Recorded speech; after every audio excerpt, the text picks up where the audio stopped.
Now another sufficient condition is when the function may not be continuous, but it can be broken into finitely many pieces where it is continuous. So this is the definition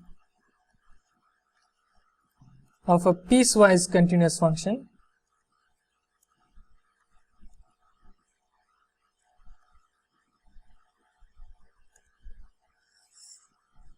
So a function,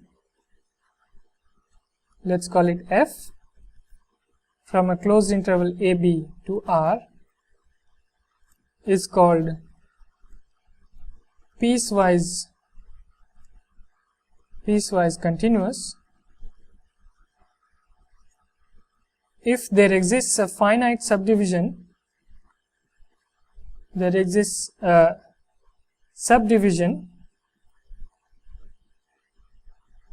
of this interval a b into finitely many subintervals such that on each such piece, on each such subinterval,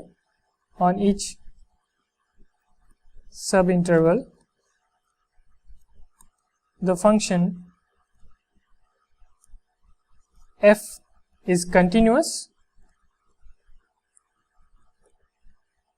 and at each endpoint of this of all subintervals, so at each endpoint of each subinterval,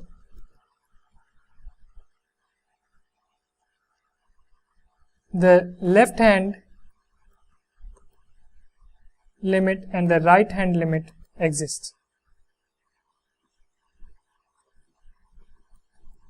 Right hand limit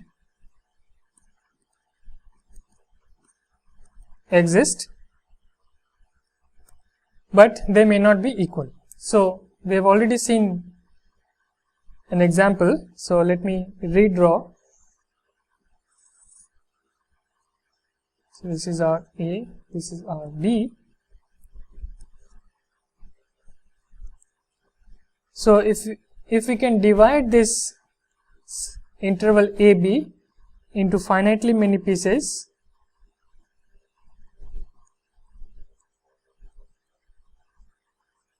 like this, so each such subinterval is a part of the subdivision. Now our graph of this function f, which is now a piecewise continuous function, will look like something like this. So this is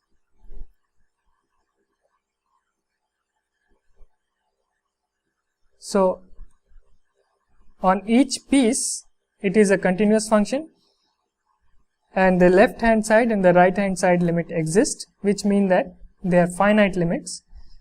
So here the first chunk looks like this, but the second chunk may look like this, the third chunk may look like this, the fourth chunk may look like this, and so on. Okay. So this is on each subdivision, it is a continuous function, and when you approach at any endpoint, let's say this one, at any endpoint, if you approach it from the left and you approach it from the right, the limits exist, but they may not be equal.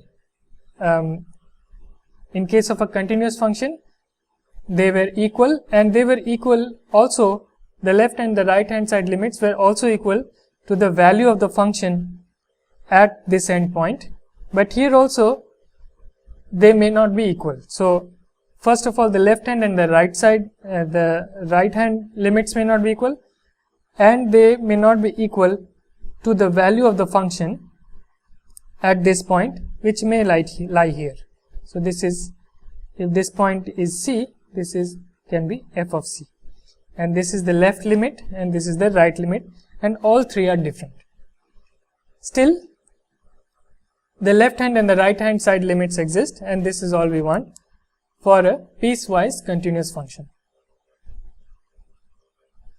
So what is not allowed here is if you want to have, say, if I delete this first chunk here, now let's say it starts here, but at this end point it goes to plus infinity as an asymptote. Okay, it has an asymptotic value plus infinity at this end point. So this kind of behavior is not allowed. So similarly, you cannot have minus infinity as a vertical asymptote going to minus infinity at this end point or at any end points like this. So this kind of behavior is not allowed.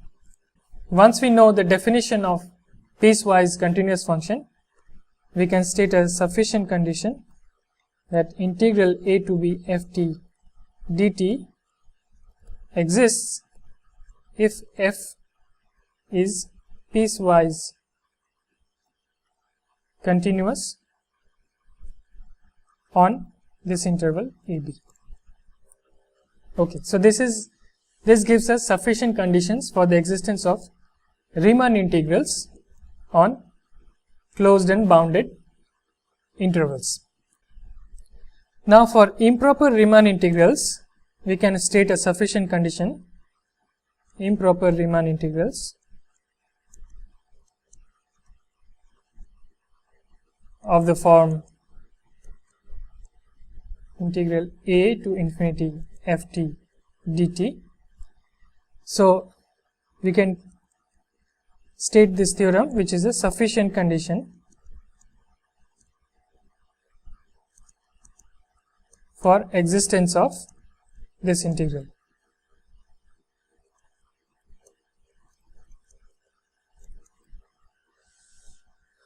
So we can write that integral a to infinity ft dt exists if,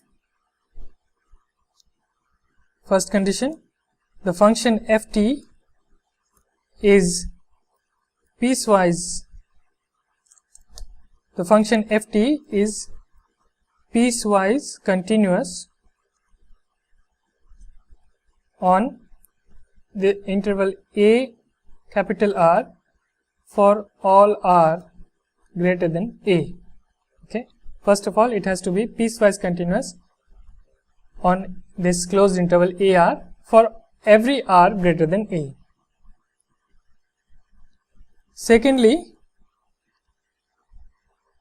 we suppose that ft is greater than or equal to 0 on a infinity, on this region a infinity. So we suppose that the integral is positive, sorry, the function is positive. And thirdly, we suppose that integral a to r ft dt is bounded above by some constant m for every r, for some m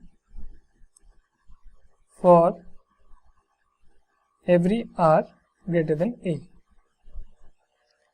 Okay. So if these three conditions are met, then we say that, then we can rest assured that our improper integral a to infinity ft dt will exist. Okay. So this is one sufficient condition. Another sufficient condition is given as follows. So assume 1 and 2 in the above theorem,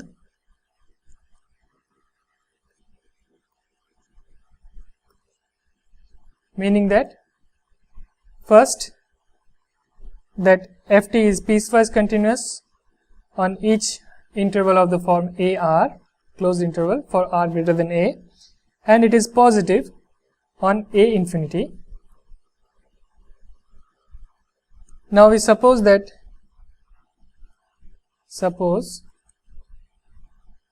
there exists a function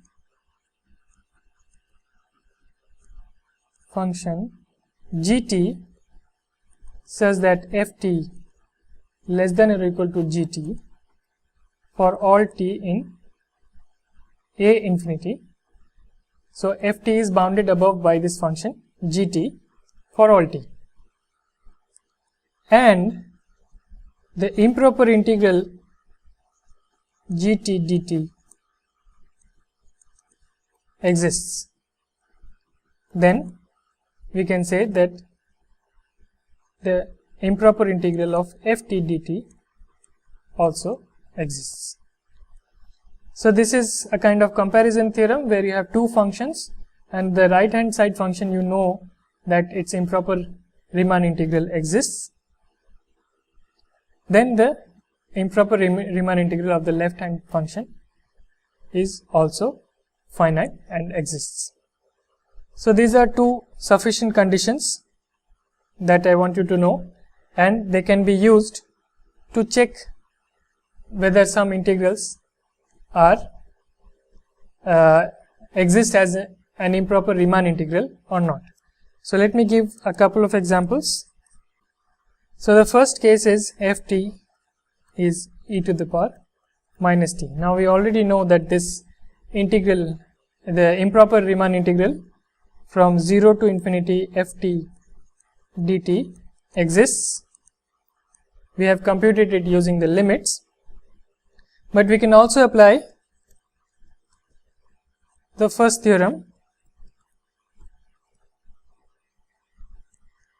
as follows. So what we need to prove that is that integral 0 to r e to the minus t dt is bounded above by some m for all r greater than 0. So this is what we want. So let's see if this is true. What is this integral? We can evaluate it directly, and we find that this is 1 minus exponential minus r. So of course it is easy to see that this is always less than or equal to 1 for all r greater than or equal to 0. So therefore we have found this upper bound m, which is equal to 1 in this case, and therefore we can say that this improper Riemann integral exists. Another example is as follows: ft equal e to the power minus t squared, okay, 1 less than or equal to t less than infinity. So let us see whether this integral 1 to infinity ft dt exists or not. So this is equal to limit r tends to infinity 1 to r e to the power minus t square dt. This is the definition of the improper Riemann integral. Now note that in the first example, e to the power minus t, we can evaluate this integral explicitly, and we can answer the question using the first theorem. But here we don't know how to evaluate it explicitly, so we will use the second theorem here. So note that for t greater than or equal to 1, t square is greater than or equal to t, right? Therefore e to the power t square is greater than or equal to e to the power t, and this implies that e to the power minus t is greater than or equal to e to the power minus t square for all t greater than or equal to 1. Now we can apply the second theorem. The second theorem with gt equal e to the power minus t. We know that integral 1 to infinity e to the power minus t dt exists, okay.